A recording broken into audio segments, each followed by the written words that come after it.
하나님 말씀 함께 봉독하겠습니다. 베드로후서 1장 12절에서 18절입니다. 베드로후서 1장 12절에서 18절까지 한 절씩 교독하겠습니다.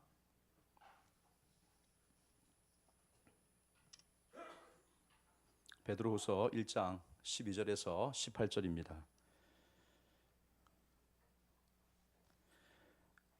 그러므로 너희가 이것을 알고 이미 있는 진리에 서 있으나 내가 항상 너희에게 생각나게 하려 하노라.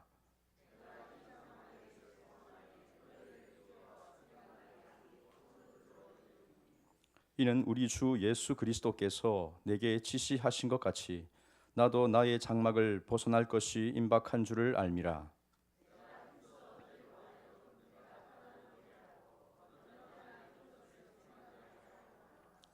우리 주 예수 그리스도의 능력과 강림하심을 너희에게 알게 한 것이 교묘히 만든 이야기를 따른 것이 아니요 우리는 그의 크신 위엄을 친히 본 자라.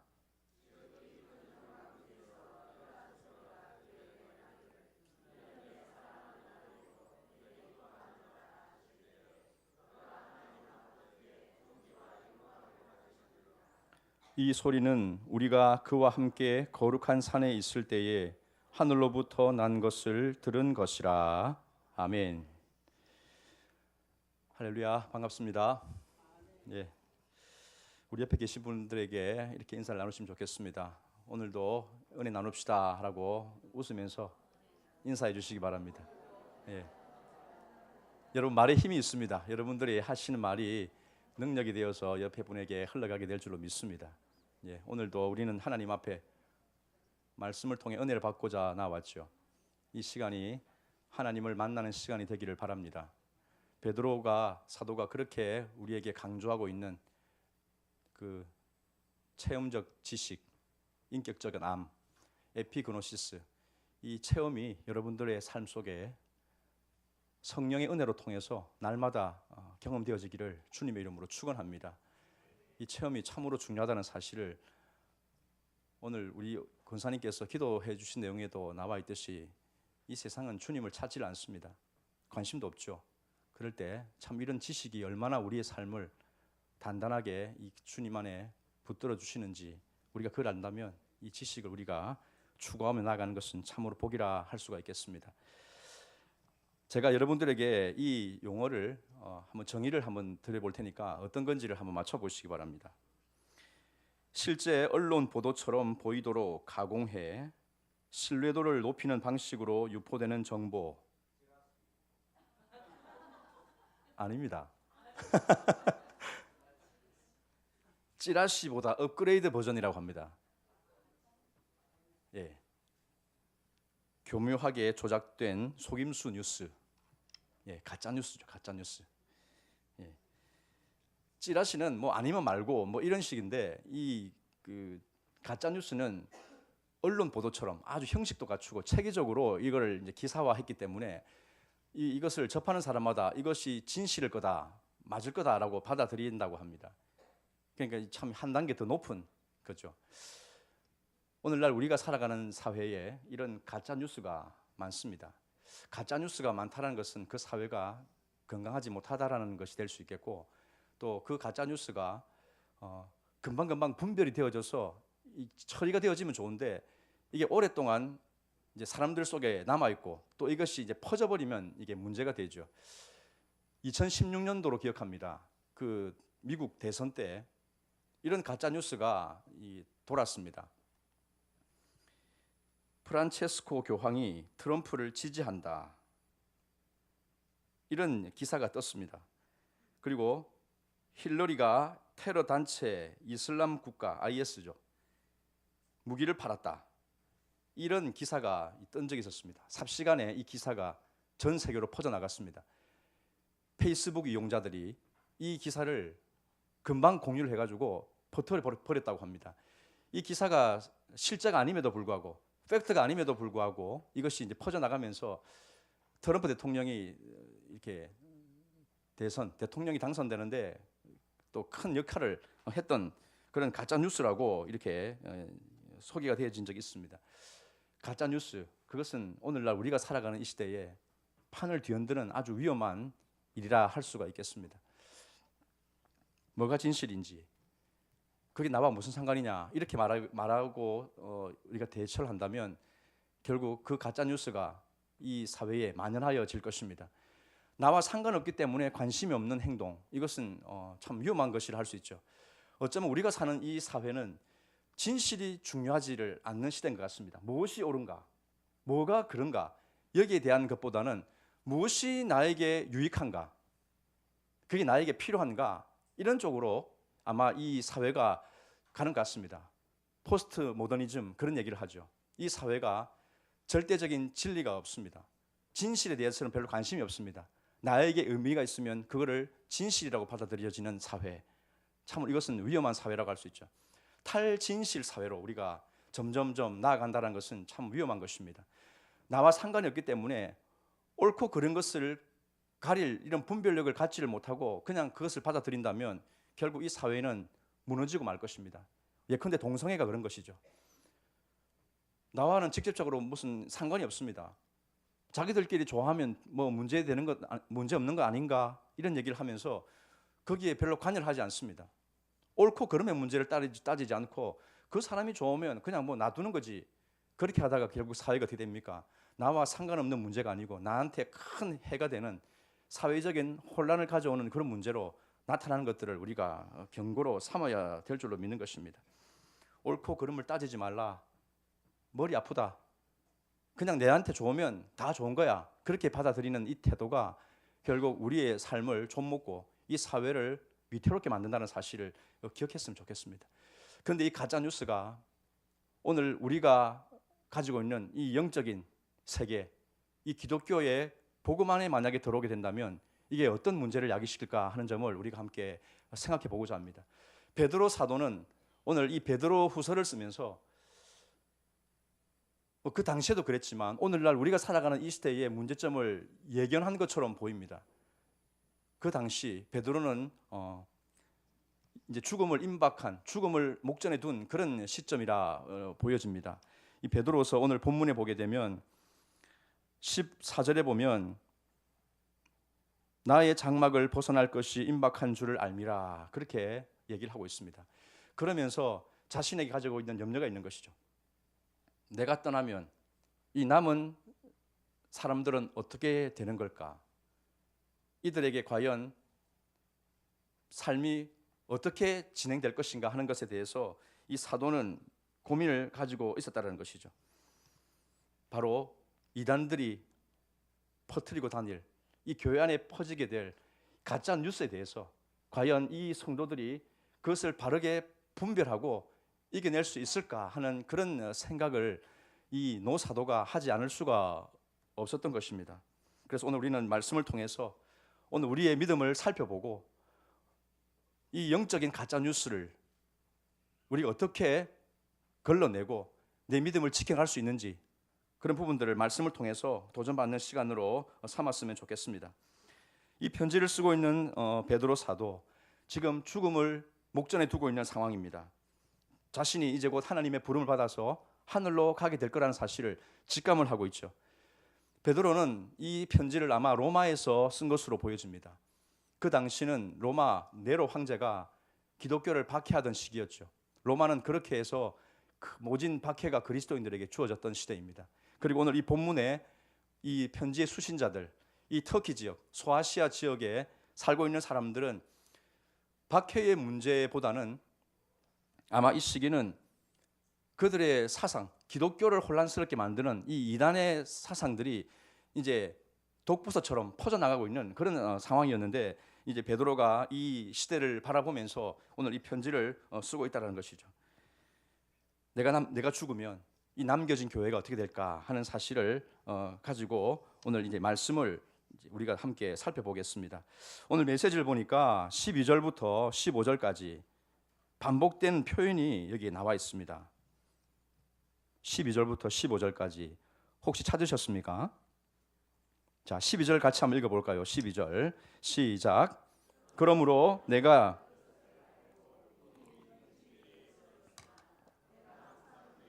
생각나게 하려 하노라. 아멘.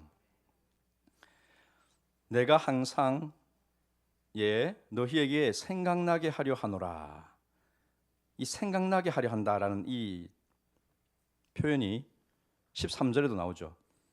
너희를 일깨워 생각나게 함이 옳은 줄로 여기노니. 그리고 15절에 또 나오죠. 힘써 너희로 하여금 내가 떠난 후에라도 어느 때나 이런 것을 생각나게 하려 하노라.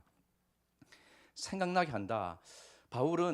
베드로는 지금 자신의 유언과도 같은 이 편지를 쓰는데 이 남겨진 자들에게 생각나게 하려 한다라는 이 말씀을 자꾸만 반복을 하고 있습니다. 이것은 무엇입니까? 이것을 생각나게 한다. 오늘 이 문맥에서 보면 이것이라는 것은 16절에 나오는 예수 그리스도의 능력과 강림하심에 대한 말씀이라 보여집니다. 그리고 이것을 좀 폭넓게 보면 이것은 하나님의 말씀 전체를 가리키는 말씀이기도 합니다. 이것이란. 그리고 좀 더 이걸 약간 범위를 줄여보면 베드로가 그들에게 이미 남겨놓았던 복음, 진리의 말씀, 아마 마가복음을 어떤 학자들은 가리킨다라고 주장하기도 합니다. 마가복음은 베드로가 직접 쓴 것은 아니지만 베드로와 아주 절친했던 그 마가가 이 베드로의 진술을 토대로 기록했던 복음서이기 때문에 이 마가복음 거기에 보면 예수님의 행적이 쫙 나오죠. 그것을 아마 이 베드로가 지금 말씀을 하고 있는 것이라고 보여지는데 너희는 이미 이것을 알고 진리에 서 있다 그렇게 얘기를 했습니다. 지금 이들이 생각나게 하는 것은 전혀 모르는 것이 아니고 이미 그들이 알고 있었던 복음의 진리에 대한 내용이었습니다. 그런데 그것을 또 생각나게 하려 한다 그렇게 말을 하고 있는 것이죠. 내가 너희들과 함께 있을 때도 그렇지만 내가 이제 곧 하늘로 부름을 받아서 너희를 떠나게 될 때도 너희들이 어디서나 언제나 이것을 생각했으면 좋겠다 이 바람을 노 사도가 가지고 있습니다. 알고 있는데 왜 자꾸 이런 말씀을 하는 것입니까? 생각나게 한다. 생각해라. 그렇게 말씀을 하는 것입니까? 왜냐하면 그것은 그들이 절대로 잊어서는 안 되는 중요한 사실이기 때문에 그렇고 또 잊어버리기 쉬운 그런 환경 속에 그들이 노출되어 있기 때문에 사도는 계속해서 말을 하고 있는 것이죠. 복음의 진리는 흔들리질 않습니다. 우리 마음속에 한번 살아계시는 이 복음은 결코 약해지거나 소멸되질 않죠. 그런데 문제는 이 복음을 담고 있는 우리의 마음, 이 마음이 문제라는 것입니다. 우리 마음은 늘 변합니다. 오늘 아침에 내가 가졌던 결심, 그것이 저녁까지 이어진다는 보장이 없습니다. 예컨대 여러분들이 약속을 했을 때 그 약속을 했던 사람이 오질 않습니다. 그러면 여러분들 속에서 어떤 생각이 듭니까? 그냥 처음에는 무슨 일이 있겠지 하고 이렇게 기다립니다. 하지만 이것이 5분이 지나고 10분이 지나면서 연락조차 되지 않으면 어떤 생각이 듭니까?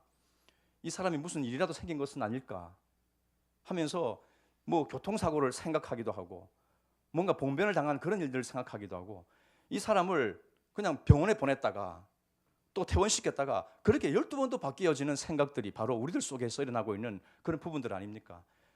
마음은 그렇게 너무나 쉽게 바뀌어지는 것이죠. 이럴 때 사도는 우리에게 생각하라라고 말씀하고 있는 거죠.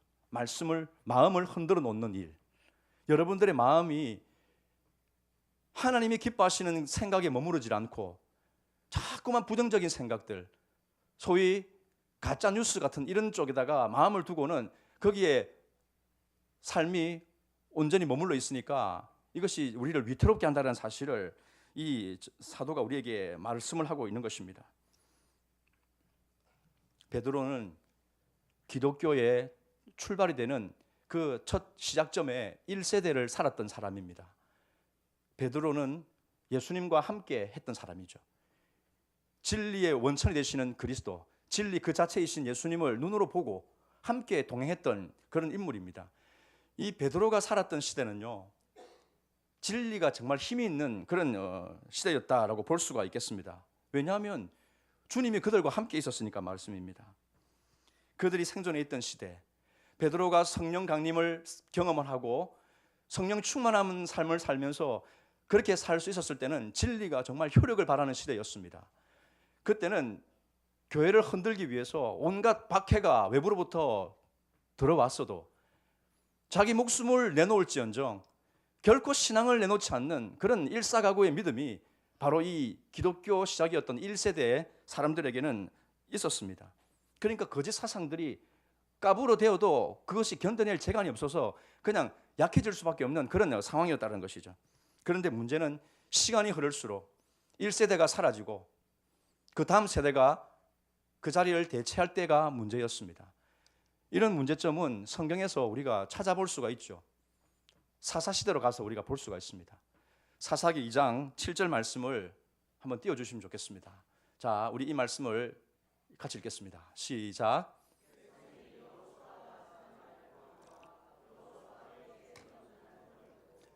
여호와께서 이스라엘을 위하여 행하신 모든 큰 일을 본 자들이 사는 날 동안에 섬겼더라.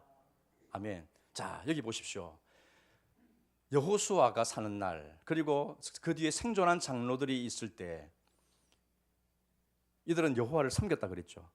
하나님의 하신 일들을 보았습니다. 이른바 정복 세대, 이 정복 세대의 인물들은 하나님의 하시는 능력을 보았고 그래서 하나님을 섬기는 세대였습니다. 자, 그 다음 구절 한번 보여주십시오. 10절 말씀 한번 띄워주십시오. 사사기 2장 10절 2장 10절 11절 같이 읽겠습니다. 시작. 그 세대의 사람도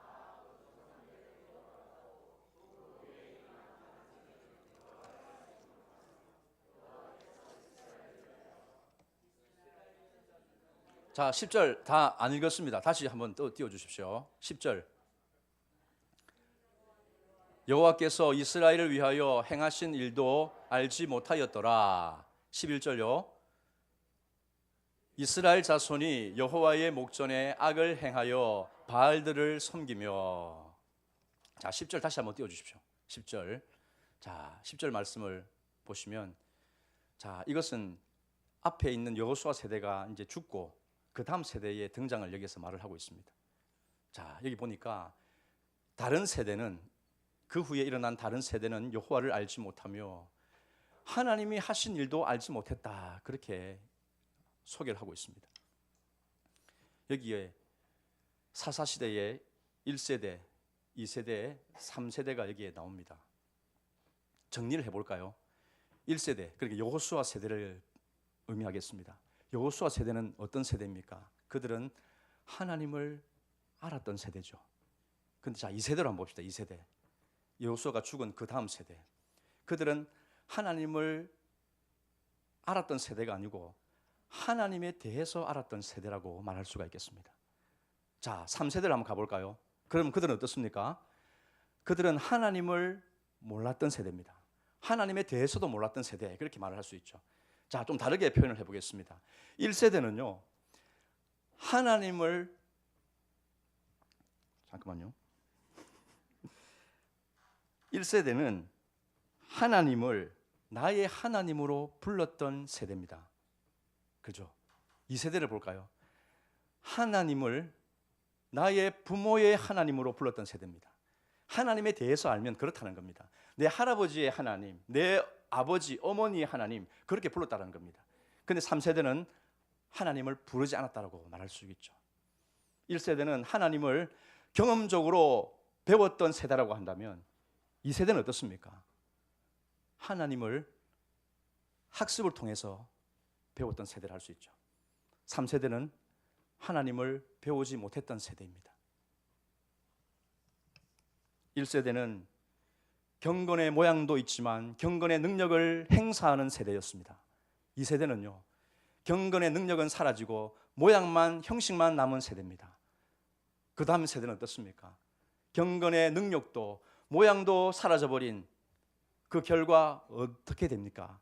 그들은 하나님을 잃어버렸고 하나님을 버렸습니다. 우상 숭배하고 배교의 길로 가버리는 그런 결과를 자아냈더라는 것이죠. 여러분 어떻습니까? 점점 세대는 하나님과 상관없이 하나님으로부터 멀어지기 시작을 합니다. 하나님을 알았던 세대에서 하나님에 대해서 아는 세대로, 하나님을 모르는 세대로 그렇게 흘러가 버립니다. 결국 남는 것은 하나님을 떠나버리는 배교의 결과만이 남는 것이죠. 여러분, 좀 가슴이 싸해지는 느낌이 드십니까? 어쩌라고 뭐 이런 느낌이 올라옵니까? 그럼 여러분들은 어쩌면 2세대 말기 또는 한 3세대쯤에 계시는 분이라고 볼 수 있겠습니다. 1세대가 된다면요, 하나님을 경험적으로 알고 하나님을 나의 하나님으로 부르고 하나님을 진정으로 아는 세대라고 한다면 내 자신도 그렇지만 내 자녀의 세대, 내 다음의 세대에 대해서 어쩌라고 할 수가 없습니다. 그들에 대해서 근심하지 않을 수 없고 그들의 미래를 우리가 염려하지 않을 수가 없는 것이죠. 베드로 사도가 지금 보여주는 게 바로 그 모습 아니겠습니까? 지금 우리가 살아가는 이 사회, 이 시대에 뭐 통계 자료를 들밀지 않아도 점점 기독교 수가, 이 다음 세대의 인구가, 믿는 자의 인구가 점점점 급감하고 있는 그런 환경이 있다고 우리는 다 알고 있습니다. 참 우리는 위기의 시대를 맞고 있는 것이죠. 누가 과연 주님을 붙들고 그 이름을 가지고 이 자리를 지키면서 하나님의 다시 오심, 그리스도의 재림을 기다리면서 살아갈 수 있을까 하는 그런 생각이 드는 것이죠. 우리 다음 세대가 복음을 잃어가고 있습니다. 하나님을 떠나버리고 있습니다. 점점점 무관심해져 가고 있죠. 하나님이 뭐 다 알아서 하실 텐데 뭔 호들갑을 떨어, 여러분 그런 생각이 듭니까? 그렇지 않습니다. 종말과 관련해서요, 복음 전도에 관해서 두 가지 두드러진 특징이 있다고 합니다. 첫 번째가 뭐냐면 선교의 확장입니다. 뭐라고요? 선교의 확장. 복음이 점점 더 퍼져간다는 것입니다. 근데 또 한 가지 현상이 뭐냐면 배교의 확장입니다. 배교의 확장. 복음이 전해지고 안 믿는 사람들이 더 많이 교회로 들어오는 일과 동시에 교회에 있는 사람들은 점점점 교회를 떠나가는 일이 생긴다고 합니다. 오늘 우리나라의 현실은 1과 2 중에 어디겠습니까? 선교의 확장입니까? 배교의 확장입니까? 선교가 확장되는 것은 주로 제3세대, 제3세계 뭐 그런 쪽이죠. 복음이 닫혀 있다가 이제 복음의 문이 열려져서 왕성하게 복음이 확장되어지는 그런 곳을 우리는 떠올릴 수가 있겠는데, 우리가 사는 이 사회, 이 대한민국은 점점점 주님을 떠나고 교회를 등지는 그런 사람들이 많아지는 시대라고 말을 하고 있는 것이죠. 베드로가 염려하는 데는 다 이유가 있습니다. 그때나 지금이나 왜 교회를 떠나는가? 사람들이 진리에 대해서 관심이 없기 때문에 그렇습니다. 그리고 이단들이 퍼뜨리는 소위 가짜 뉴스, 이게 그럴듯한 말로 우리를 현혹시키니까 우리가 다 넘어가 버린다고 우리는 말할 수가 있는 것이죠. 여러분, 가짜 뉴스 그 배후에 뭐가 있습니까? 특히 영적인 진리를 호도하고 그것을 그럴듯한 거짓말로 변질시켜서 복음을 훼손시키는 그 일은 결국 누가 하는 것입니까? 마귀가 하는 것이죠. 사탄이 하는 것입니다. 거짓의 아비, 진리가 없는 그 어둠의 세력들이 그 일을 하게 됩니다. 실제로 어느 교회에서 있었던 일이라고 합니다. 기독교 집안의 한 청년 자매가 그만 이단에 빠져버리고 말았습니다. 교회를 떠나고 집을 떠났고 이단 단체에 들어가 버리고 말았습니다. 그러다가 이 부모는 얼마나 이 딸을 건져내려고 애를 썼겠습니까? 그렇게 기도하고 백방으로 노력했는데 되지 않던 그 자매가 어느 날 집으로 돌아왔습니다. 집에서는 난리가 났죠. 너무 좋아서 하나님이 도와주셨다 이렇게 하면서 막 이제 딸을 반갑게 맞이하고 뭐 맛있는 것도 막 먹이고 이렇게 하면서 이제 그렇게 했겠죠. 그런데 이제 며칠이 지난 때였습니다. 이 집은 식당을 하고 있었는데 이 딸이 갑자기 음식을 먹다가 식당 그 홀에서 밥을 먹다가 갑자기 배를 잡고 떼굴떼굴 구르기 시작을 하는 겁니다. 갑자기 소리를 지르고 막 배가 아파서 뒹구니까 엄마가 주방에 있다가 뛰어나왔죠. 안색이 창백해지는 겁니다. 그리고 막 배를 주무르고 막 팔다리를 주무르면서 여러 가지 조치를 했지만 차도가 없습니다. 그래서 119를 부르려고 했던 그 찰나에 옆에 그 자리에서 식사를 하고 있던 한 중년 부인이 어디 좀 볼까요? 하면서 이 딸에게 접근을 하는 것입니다. 손을 딱 잡고는 또 배를 이렇게 쓸어가면서 기도를 하기 시작을 합니다. 뭐라가 중얼중얼 뭐 방언도 했는지 모르겠습니다. 중얼중얼 이렇게 기도를 하니까 잠시 후에 이 딸이 표정이 돌아오더니 아무렇지도 않은 듯이 정상적으로 회복을 하게 되었습니다. 이 딸의 어머니는 얼마나 기뻤겠습니까? 감사합니다, 감사합니다 하고 막 그 이제 부인에게 막 이제 사례를 했죠. 그리고 이제 인사를 하고 그 부인은 떠나갔습니다. 그리고 며칠 뒤에 그 집을 또 찾아오죠. 이 부인이. 그리고는 이제 아주 이제 상냥한 표정으로 인사하고 이제 이렇게 뭐 다른 잘 있냐 하고 막 이렇게 합니다. 그렇게 하면서 이렇게 접근합니다. 나랑 같이 가서 하나님 말씀 공부해 보지 않겠냐고. 말씀을 잘 배우면 나처럼 이렇게 능력을 나타낼 수 있다고 그렇게 얘기를 하는 것입니다. 알고 보니까 이 부인은 신천지에 소속된 사람이었습니다. 이 딸조차도 신천지에 있다가 부모를, 자기 집안을 고스란히 이 단체, 이단 단체로 데려가기 위해서 의도적으로 접근을 했다는 것입니다. 이런 말도 안 되는 삼류 드라마 같은 이야기가 지금 펼쳐지고 있는 시대가 바로 우리가 살고 있는 시대라고 하는 것입니다. 야, 정말 낯짝이 두꺼워도 이렇게 두껍고 이런 짓을 할 수가 있습니까? 이런 게 근데 먹힌다는 게 문제 아닙니까? 그 어미가 그걸 듣고 감사하는 마음이 있었고 막 사랑으로 이렇게 해주니까 그냥 혹해서 이제 그 단체에 같이 이제 가버리는 일이 생기게 되는 것이죠. 관심을 보이고 자기 눈이라도 빼줄 것처럼 사랑으로 접근하면 가뜩이나 사랑에 목말라 있는 이 현대인들이 그 이단에 마음을 빼앗기지 않겠습니까? 한 집안을 삼키기 위해서 이단은 어떤 방법, 어떤 수단을 쓰는지 모르는 것입니다. 사랑하는 성도 여러분, 이단은 사랑의 모습으로 우리에게 접근을 하죠. 하지만 그보다 더 중요한 것은 무엇입니까? 진리가 아님에도 불구하고 그럴듯한 진리를 가지고 접근한다는 게 더 문제가 되는 것입니다. 그게 바로 이제 가짜 뉴스죠. 베드로가 활동했던 이 시대, 이미 이단이 확산되어지고 있는 그런 시점이었습니다. 우리가 그 배웠던 영지주의 이단이 거기에 활동을 하고 있었던 것이죠. 예수님의 십자가와 부활, 과연 그것은 우리에게 정말 필요한 굿뉴스가 맞느냐? 그리스도의 부활과 그 죽음은 실제 사건이 맞느냐? 뭐 이런 것들이 이제 슬슬 이 교회 안에 흔드는 그런 주장으로 들어오기를 시작을 한다는 것입니다. 베드로가 살았던 시대까지는 문제가 없습니다. 그런데 그것이 이제 베드로가 죽고 나서 과연 이들이 진리 위에 굳건히 서서 그 잘못된 가짜뉴스를 분별하고 물리칠 수 있는 힘이 있는가 하는 문제에 들어가면 그것은 우리가 장담할 수가 없는 상황이 되는 것이죠. 이럴 때 우리에게 중요한 것이 무언가? 16절 말씀을 같이 읽겠습니다. 16절 시작. 우리 주 예수 그리스도의 교묘히 만든 이야기를 따른 것이 아니요 우리는 그의 크신 위엄을 친히 본 자라. 아멘. 자, 여기 보면 베드로가 그리스도의 능력, 이 능력이란 것은 아마 예수님의 그 지상 사역을 말씀하고 있는 것 같고 그 기적 행하심 뭐 이런 것들이 여기에 다 포함이 되어져 있는 것 같습니다. 그리고 강림하심이란 그 주님이 부활 승천하셔서 다시 이 세상에 만민의 심판자로 오실 거다 하는 그 메시지, 이게 이제 강림하심이라고 볼 수가 있겠습니다. 이것을 베드로는 끊임없이 이 성도들에게 가르쳤는데 이것을 너에게 알게 한 것은 교묘히 만든 이야기로 된 게 아니다 했습니다. 이야기는 신화를 가리키죠. 그럴듯한 지어낸 말이 아니고 그것은 실제 팩트다, 그렇게 얘기를 하는 것입니다. 그래서 말을 하죠. 우리는 그의 위엄을 친히 보았다라고 합니다.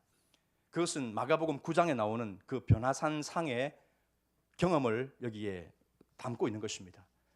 베드로와 야고보와 요한이 예수님을 모시고 그 산으로 올라갑니다. 그곳에서 예수님이 세상에 그렇게 희게 빨래할 수 없는 그런 흰 옷으로 변형이 되어지시고 그 광채를 비추는 그런 영광스러운 장면으로 모세와 엘리야와 함께 그 산 위에서 이렇게 교제하는 그런 장면이 베드로의 눈에 들어왔습니다. 그것은 가히 사람의 모습이 아니었다는 것입니다. 너무나 영광스러운 모습이고 정말 그것은 천국에서나 볼 법한 그런 상황들이 지금 그 변화산에서 벌어졌던 사실을 지금 베드로가 이야기를 하고 있는 것입니다.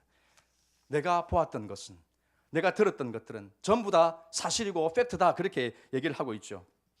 여기 이제 우리가 18절과 17절, 18절도 같이 읽겠습니다. 두 구절 시작.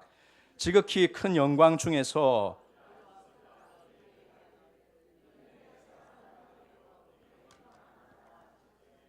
그가 하나님 아버지께 존귀와 영광을 받으셨느니라. 이 소리는 우리가 그와 함께 거룩한 산에 있을 때에 하늘로부터 난 것을 들은 것이라. 아멘. 자, 여기 보면 베드로가 보았던 것 그리고 들었던 것, 이것들이 다 여기 소개되어지죠. 지극히 큰 영광 중에 소리가 났습니다. 예수님을 가리켜 성부 하나님이 하늘에서 들려주시는 음성이 내 사랑하는 아들이요 기뻐하는 자라, 이런 음성이 들렸다는 것입니다. 이게 얼마나 베드로에게 황홀한 장면이었는지, 지가 무슨 말 하는지도 모르는 횡설수설하면서 그렇게 있을 정도로 그런 놀라운 광경을 목도를 하였다는 것입니다.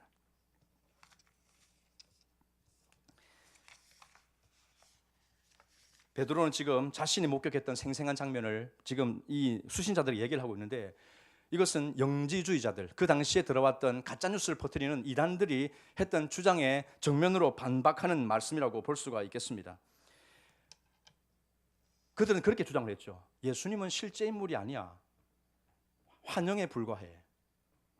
그냥 사람처럼 보였지만 그는 형상, 그러니까 사람의 형상을 가지고 있는 듯한 일종의 유령에 불과한 존재였다고 그렇게 얘기를 하는 그런 무리들이 있었습니다. 또 이런 주장이 있었죠. 하늘의 그리스도라는 이런 신적인 존재가 청년 예수에게 그 세례를 받는 장면에 하늘로부터 내려와가지고 그 몸속에 들어갔던 거야.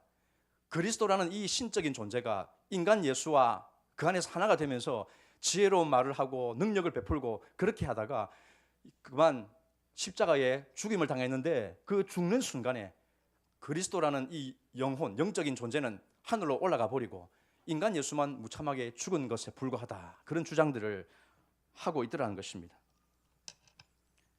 이게 이제 가현설 또는 영지주의, 이런 주장자들이 주장을 하는 것인데, 사람들은 생각하죠. 예수님이 실제 인물인지 뭐 유령에 불과한 존재인지 그게 나와 무슨 상관일까? 예수님이 뭐 부활하셨는지 아닌지 이게 과연 나에게 무슨 의미가 있을까? 그냥 예수님이 남겨두신 그 위대한 사상, 사랑하고 희생하고 박애하고 그런 도덕적인 그런 유산들, 이런 것들을 우리가 잘 간직하고 이 기독교의 가르침을 우리가 잘 전수하고 하면 되지 않느냐, 이런 생각들을 하는 사람들이 있다는 것입니다. 여러분 그렇게 생각하십니까? 예수님의 남겨두신 가르침은 중요하지만 예수님의 삶은 중요하지 않다. 그분의 실제적인 그 살아계셨던 생애가 중요하지 않다. 여러분 어떻게 생각하십니까? 오늘날 우리가 믿는 이 기독교, 절대 진리라고 주장하는 이 기독교가 힘 있는 이유는 무엇입니까? 그것은 예수님의 교훈 때문이 아닙니다. 예수님이 가르쳐준 그런 어떤 사상 때문이 아니고, 예수님의 삶, 그분이 우리의 죄를 대신해서 죽으시고 3일 만에 부활하시고 그분이 하나님의 아들로서 이 세상의 통치자로 계시는 이 실제적인 예수님의 삶, 그것이 오늘 우리의 기독교를 힘있게 만드는 진리가 아니겠습니까? 교훈은 잊혀지기 마련입니다. 교훈 그 자체는 힘이 없는 것이죠. 문제는 뭡니까? 우리 마음속에 있는 이 타락한 상태 아닙니까? 예수 그리스도의 생명이 우리들 속에 들어와서 내가 교훈을 따라 살아보겠다, 모범적인 그 삶을 내가 지켜나가겠다, 그것이 아닌 것이죠. 우리를 송두리째 바꿔버리는 것은 바로 예수 그리스도의 그 생애, 그분의 사역과 그분의 생명 자체가 결국 우리를 완전히 바꾸어 놓아서 복음에 합당한 삶으로 나아가도록 만드는 것인 줄로 믿는 것입니다. 사랑하는 성도 여러분, 예수님의 생명이 빠져버리면 기독교는 아무런 유익이 없는 것이죠. 왜 바울이 우리는 그의 위엄을 친히 본 자라고 말을 합니까? 그분의 음성을 들었다라고 말을 하면서 그 예수님의 그 놀라운 변형되심을 말을 하고 있습니까? 우리와 함께 생활하였던 그 인간 예수 그리스도께서 이제 때가 되면 다시 이 세상을 통치하시는 만군의 주님으로 이 세상에 오실 것을 그들에게 강력하게 선포하기 위해서 이런 말씀을 하고 있는 것입니다. 영지주의자들의 가짜뉴스, 그런 잘못된 사상을 물리치기 위해서 이런 말씀을 우리에게 하고 있다는 것입니다. 사랑하는 성도 여러분, 예수님이 교훈이 오늘 우리를 죄에서 구원해 주시는 게 아니고 예수님의 그 삶, 예수님의 그 대속의 죽으심과 그 부활하심이 결국 우리를 이 죄와 사망의 권세에서 건져내 주셨다는 사실을 믿으시는 여러분 되시기를 축원합니다. 그래서 R.C. 스프라울 이 신학자가 이런 얘기를 했습니다. 모세는 율법을 전달할 수 있고 마호메트는 검을 휘두를 수 있다. 이 이슬람교의 그 강력한 세력이 이것을 통해 나타났죠. 부처는 개인적 조언을 들려줄 수 있고 공자는 지혜의 말을 들려줄 수 있다. 그러나 이들 중 누구도 세상의 죄를 대속할 자격은 없었다. 오직 예수 그리스도만이 이 일을 하신다. 오직 그리스도만이 무한한 헌신과 섬김을 받으실 자격이 있다. 여러분, 다른 종교와 기독교의 차이를 여러분 아시겠습니까? 오직 죄를 속해 주시고 우리에게 영원한 생명을 주시는 존재는 오직 예수 그리스도밖에 없는 줄로 믿으시기를 축원합니다.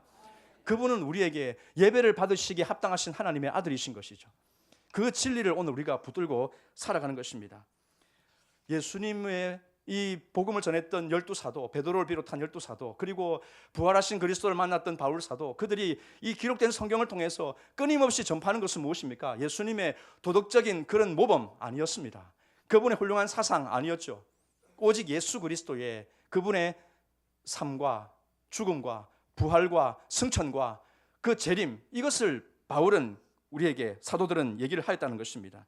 사랑하는 성도 여러분, 예수님의 교훈이 아니라 우리는 예수님의 그 이름의 능력을 우리는 마음에 담고 살아가는 자들입니다. 예수님이 이렇게 했기 때문에 우리도 이렇게 합시다, 이런 모범적인 교훈을 사람들에게 전하는 것이 아니고, 예수님이 죄에서 우리를 해방하여 주시고 죽음을 이기는 그런 부활의 생명으로 우리 가운데 역사하고 계신다, 지금도 그분은 우리를 통치하고 계신다, 이 사실을 전하는 것이 참된 전도자의 모습인 줄로 믿습니다. 이것이 진정한 복음이 되는 것이죠. 그러므로 우리는 우리의 죄를 의식하지 않을 수가 없습니다. 우리의 죄의 상태를 우리는 인정하지 않을 수가 없는 것이죠. 만약에 예수님의 이 삶을 우리가 부정해버리면요, 그냥 도덕적인 교훈, 그분의 모범, 그분의 그냥 위대한 사상, 이런 것이 한다면 우리들 속에 있는 이 죄의 문제를 어디서 해결받을 수 있는 길이 없습니다. 가짜 뉴스를 퍼뜨리는 마귀가 이런 방법을 쓰는 것 아닙니까? 마귀는 죄 이거 고리타분하지 않냐? 이 시대가 어느 시대인데 자꾸만 그런 소리를 하고 다니냐? 이런 식으로 죄를 강조하지 못하게 합니다. 죄가 드러나야 은혜가 함께 드러나는 법이고, 이 죄의 비참함을 우리가 깨달아야 비로소 예수 그리스도의 이 구속의 은혜가 얼마나 위대하고 복된 것인지를 우리가 알 텐데, 죄를 자꾸만 숨기게 만듭니다. 죄를 거론하면서 왜 자꾸만 사람들의 마음을 불편하게 하느냐, 이런 우리 그런 얘기 많이 듣지 않습니까? 영지주의자들은 죄를 말하지 않습니다. 그들은요, 지식을 말합니다. 지식. 그러니까 구원의 개념이 아예 다른 것이죠.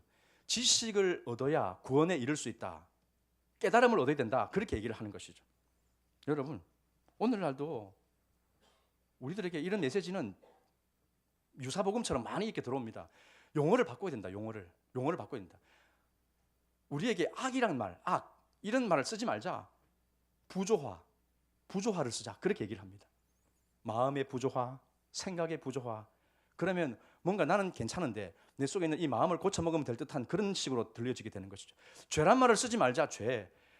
우리가 불행해진 것은 왜냐? 무지에서 그렇다. 무지. 지식이 없어서 그러니까 지식을 우리가 획득하면 된다라고 이 사람들은 우리에게 주장을 하는 것이죠. 선악과, 에덴 동산에서 선악과를 따먹는 이 범죄를 일으킬 때 뱀이 그렇게 얘기하지 않았습니까? 너희가 지혜롭게 될 거다. 지혜롭게. 지식을 얘기를 했습니다. 근데 이게 얼마나 교묘하게 우리의 마음을 흔드는 메시지인지 모르는 것이죠. 네가 잘못을 저지른 거는 네가 알지 못해서야. 무지해서 그러니까 깨달음을 얻으면 돼. 그래서 이 영지주의자들은, 이단들은 지식을 가지라고 말을 하고 있는 것입니다. 신천지 이단 보십시오. 그 지식을 강조합니다. 지식. 예수님의 이름을 얘기도 하지만 뭔가 새로운 깨달음, 우리가 갖지 못했던 그런 것들을 막 강조를 하면서 사람들을 현혹을 시키죠. 이 영지주의자들은 예수님을 그렇게 얘기를 합니다. 예수님은 죄의 문제를 해결하러 오신 그런 구원자가 아니고 우리에게 새로운 세계를 보여주는, 새로운 깨달음을 가르쳐 주시는 그런 영적인 스승, 그런 위대한 스승으로 우리에게 오신 인물이다, 그렇게 얘기를 합니다. 그래서 그리스도만 가지고는 안 된다. 그것을 능가하는 더 나은 지식이 우리에게 필요하다. 그렇게 얘기를 하는 것이죠. 그런데 베드로는 그렇게 얘기를 하지 않습니다. 베드로가 오늘 16절도 보면 그의 능력과 그리스도의 능력과 강림하심을 알게 한 것이 이렇게 했습니다. 예수 그리스도의 그 삶, 그분의 생명, 그분의 능력, 이것이 우리를 이 영원한 죄에서 건져내어 주시고 영원한 하나님의 아들로 살아가는 이 생명을 우리에게 주시는 그런 이름이라고 말씀을 하고 있는 것이죠. 죽으실 뿐만 아니라 다시 사신 그리스도, 그분이 우리의 모든 죄악을 담당하시고 그분은 지금도 영광의 하나님 우편에 앉아 계셔서 이 세상을 다스리고 계신다. 그렇게 말씀을 하고입니다. 그 예수님이 오늘도 우리에게 구세주와 주인이 되셔서 하나님의 은혜를 흘려보내주고 계신다. 그렇게 말씀을 하고 있는 것이죠. 그리고 그분이 어땠습니까? 이제 때가 되면 이 만민의 심판자, 온 인류의 심판자로서 이 세상을 통치하기 위해서 다시 오실 것이다. 이 강림의 메시지를 함께 전하고 있는 것입니다. 여러분, 우리가 가지고 있는 복음을 분명히 알 필요가 있는 것입니다. 이미 우리가 알고 있는 진리입니다. 하지만 자꾸만 생각나게 하려 하고 생각해서 깨닫게 만드는 이유는 무엇입니까? 우리의 마음이 너무나 이 세상의 것에 흔들려 있기 때문에 그렇습니다. 치우쳐 있기 때문에 그런 거고, 마음이 은혜 가운데 있었다가도 금방 다운되어져 버리는 우리들의 이 불완전한 상태를 알기 때문에 생각나게 된다. 진리를 주장해야 된다. 예수 그리스도의 생명을 의지해야 된다. 그렇게 말을 하고 있는 것이죠. 우리 하나님 말씀 같이 보겠습니다. 계시록 1장 7절 말씀을 같이 보겠습니다. 예수님의 재림에 대한 말씀이죠. 같이 읽습니다. 시작. 볼지어다 그가 구름을 타고 오시리라. 각 사람의 눈이 그를 보겠고 그를 찌른 자들도 애곡하리니 그러하리라. 아멘. 하나 더 보겠습니다. 데살로니가전서 말씀 한번 펴주십시오. 자, 이것도 재림의 말씀입니다. 16절 같이 읽습니다. 시작. 주께서 호령과 천사장의 소리와 하나님의 나팔 소리로 친히 하늘로부터 강림하시리니 그리스도 안에서 죽은 자들이 먼저 일어나고. 아멘. 사랑하는 성도 여러분, 여러분들은 복음의 진리 위에 굳게 서 계십니까? 그 진리가 여러분들의 마음을 흔들리지 않게 하시기를 축원합니다. 기억나게 하십시오. 생각나게 생각나게 하십시오. 말씀을 가까이 하시고 그 말씀을 통해서 오늘도 흔들리는 내 마음이 다시 한번 요동치지 않도록 주님 앞에 고정시키는 그런 시간을 여러분들이 가져가실 수 있기를 바랍니다. 사도가 전해준 복음, 이 성경에 기록된 이 사도들의 메시지, 이 말씀을 여러분들이 내 마음판에 온전히 새기는 그런 노력을 게을리하지 마시기를 축원합니다. 그래서 지금도 살아계신 예수 그리스도께서 여러분들의 구세주가 되시고 여러분들의 삶을 다스리시는 주인이 되시고 그렇게 해서 그분의 주권 앞에서 여러분들이 순종함으로 나아가는 그런 복된 믿음의 성도들로 서어지기를 주님의 이름으로 축원합니다. 살아계신 하나님께서 오늘도 여러분의 삶을 붙들어 주시고 날마다 새롭게 믿음 안에서 성장하여서 가짜 뉴스를 말씀으로 분별하고 성령의 지혜로 그것을 간파하고 물리칠 수 있는 능력이 주어지기를 주님의 이름으로 축원합니다. 기도하겠습니다. 사랑의 주님, 오늘